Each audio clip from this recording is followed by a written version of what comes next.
Wow, there's so much butter. Hello, beer lovers. I got myself a Pils beer from Lübeck. It's not filtered, there's sediment in it. I'm very curious about what that does to a Pils beer. Have a look at today's beer. The name is Pils naturtrüb, which translates as Pils naturally cloudy. That means it has not been filtered after brewing. Not filtering out sediment is typical for a wheat beer, but very uncommon for a Pils. It makes it richer, but a Pils is supposed to be crisp. The name of the brewery is Bismarck Bräu. Bismarck Bräu, not named after the first German chancellor who unified the 4 German kingdoms, but instead after one of the 2 men brewing this beer. He simply got the same name. With an alcoholic content of 4.8%, this Pils sits at the very bottom of the typical range of Pils beers. From a filtered Pils, we can expect vivid and defined colors, a fresh, clean and precise aroma, a refreshing and lively carbonation.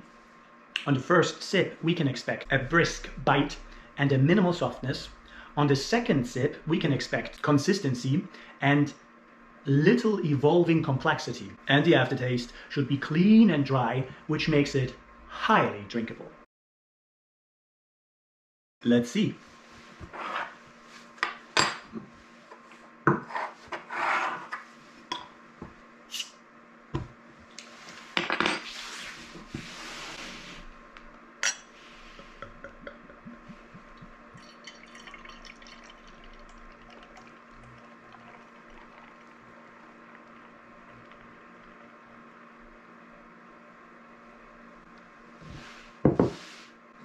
Its head's color is as white as they come.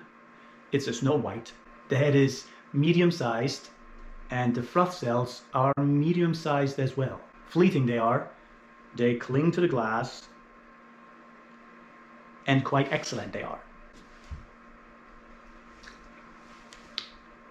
The head has a fine and creamy texture and a fresh and sour taste. The body of the beer has a color of, I'd say, daffodil yellow, and concerning clarity, it is burnished. Here comes the aroma.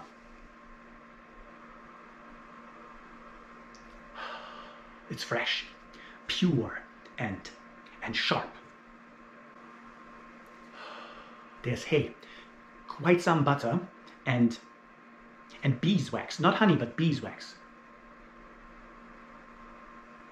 Wow, there's so much butter. Concerning fruits, there's apple, red apple, and grapes. Then there's rosemary and elderflower. It's so pure. Hay and apple are intense too. Before I taste it, we'll have a look at its home. The Holstentor, the Holsten Gate, was the entrance inside the city wall. In front of the Holstentor is the Puppenbrücke, which translates as puppet bridge or maybe doll bridge. Among freedom, prudence, and an ancient Roman soldier, one of them symbolizes the god Mercury. According to a local anecdote, Mercury is showing his bear behind to passing outsiders. Don't take it personal. I surely don't.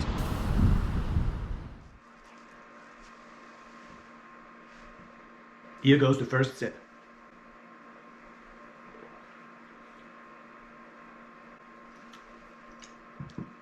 The body of the beer is light and fresh, dominantly fresh. I'm giving the fullness of this beer's body 3 out of 6. I think, had it been filtered, it would be only 1 or 2 out of 6. The freshness is vibrant, 3 out of 7. The taste, on the other hand, is quaffable. That's a Pils. And it has much hops aroma. That's a Pils too. Now the second sip. The second sip always tastes different from the first sip.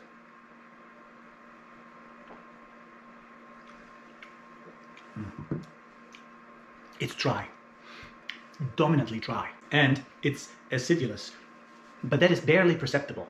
Pronounced subtle. This beer is sort of like an understatement. With bitterness, I'm giving it 3 out of 6. It's tart, but not bitter, not even mildly bitter. When it comes to drinkability, there's 2 types. There's Schlürfbier and there's Schluckbier.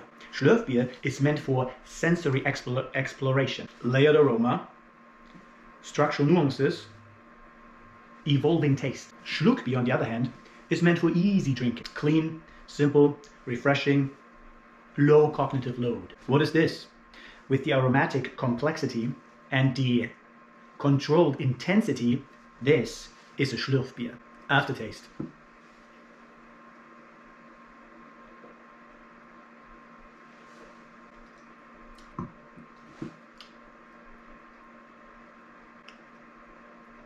The aftertaste is wonderfully dry. It's intense though. It's lasting and it's pleasant. My flavor expectations of this Pils were fulfilled. It is a typical Pils, but being unfiltered does make it a bit more round.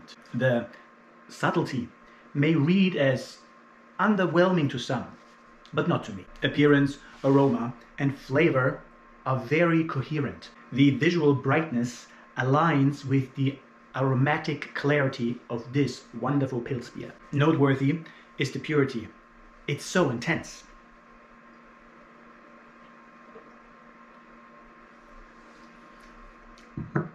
Well, that's it for today, beer lovers. You'll see me in the next one.